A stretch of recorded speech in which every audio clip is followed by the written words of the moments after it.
Good morning. Welcome back. My today's topic is Vardhan dynasty और Pushyabhuti dynasty. दोनों ही नाम से जानी जाती है. जो आज हम पढ़ने वाले हैं वो वाली डायनेस्टी.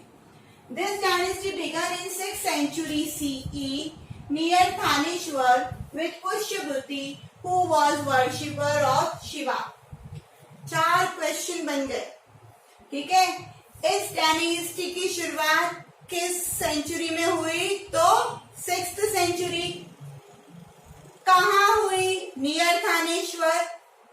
कौन थे फाउंडर? पुष्यभूति. किसके वर्शिपर थे वो? किसको वर्शिप करते थे वो? शिवा को. है ना. 4 क्वेश्चन बन रहे हैं. 3 Kings were born in this dynasty. अब 3 ही राजा महाराजा यहाँ पर जिन्होंने जन्म लिया वो है प्रभाकर वर्धन, राज्यवर्धन एंड हर्षवर्धन. 3 ही राजा यहाँ पर इस डायनेस्टी में आएंगे. अब आ रहे हैं अपन राज्यवर्धन. मतलब प्रभाकर वर्धन के बारे में कोई इंफॉर्मेशन नहीं है. After the death of Prabhakar Vardhan यानी प्रभाकर वर्धन की मृत्यु के बाद हिज एल्डर सन उनके बड़े पुत्र राज्यवर्धना असेंडेड द थ्रोन. क्या हुआ? राज्यवर्धना ने राजपाट संभाला, वो राजा बने.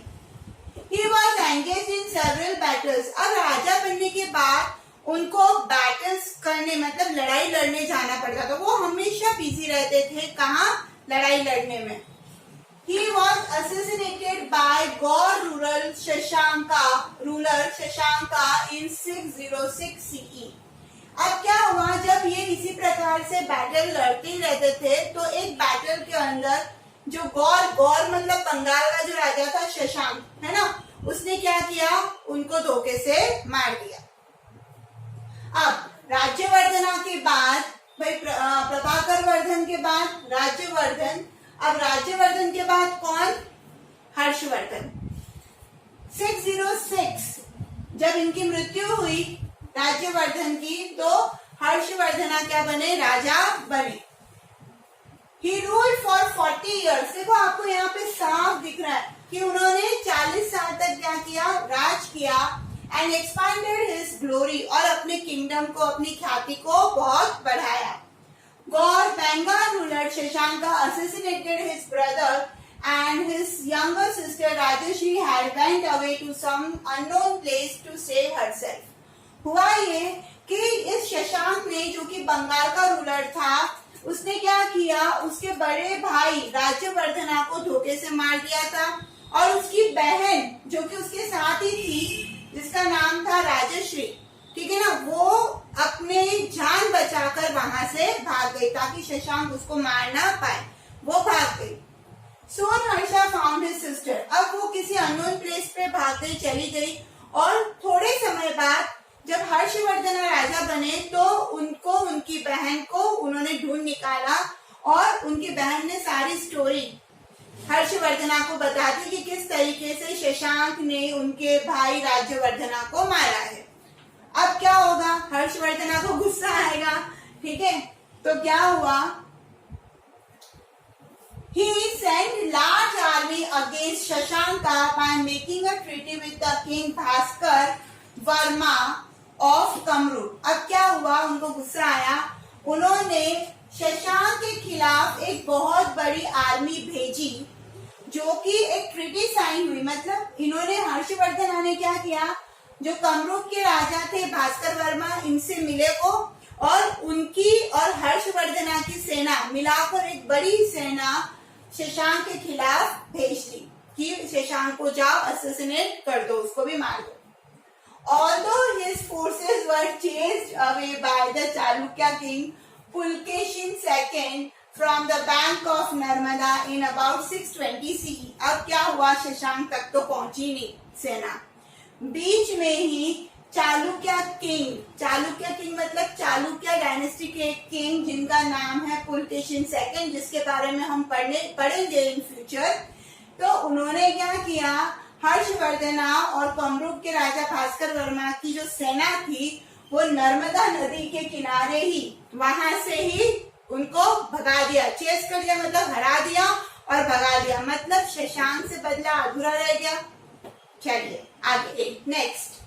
The boundaries of Harsha's kingdom, including the glacier of mountain north, bank of river Narmada south, Ganjam in the east and Vallabhi in the west. इतना vast empire, glacier of the mountain north से लेकर Narmada river south तक और east में गंजम से लेकर waste के वल्लभी तक इन्होंने अपने एम्पायर को फहराया।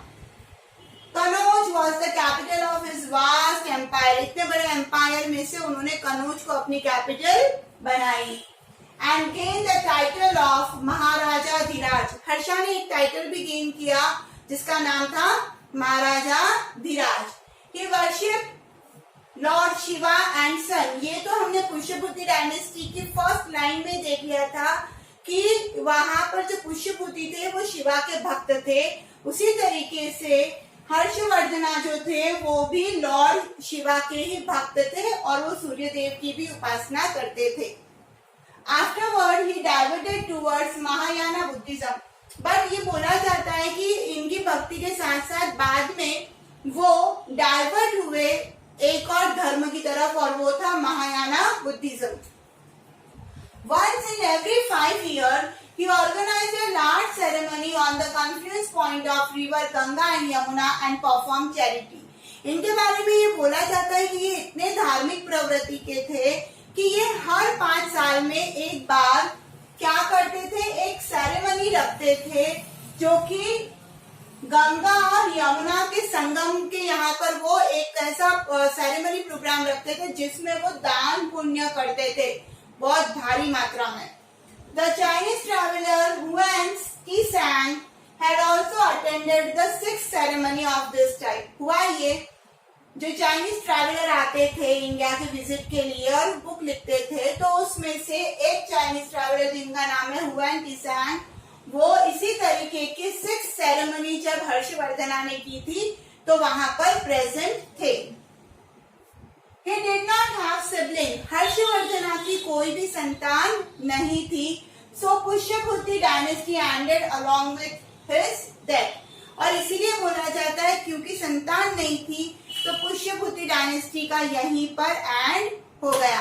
आई होप हर्षवर्धना जो कि बहुत इंपॉर्टेंट है और इसके ऊपर क्वेश्चन आता है, तो जो भी मैंने हर्षवर्धना से रिलेटेड यहाँ पर लिखा है वो आपका आंसर है, रिलेटेड टू व्हाट, हर्षवर्धना की क्वेश्चन से रिलेटेड। ठीक है, तो ये लिखना ही है आपको। और साथ ही साथ में अगर वीडियो समझ में आ गया है तो लाइक करिए, शेयर करिए, कमेंट करिए, सब्सक्राइब करिए और पढ़ते रहिए social studies with Sangeeta. Thank you so much.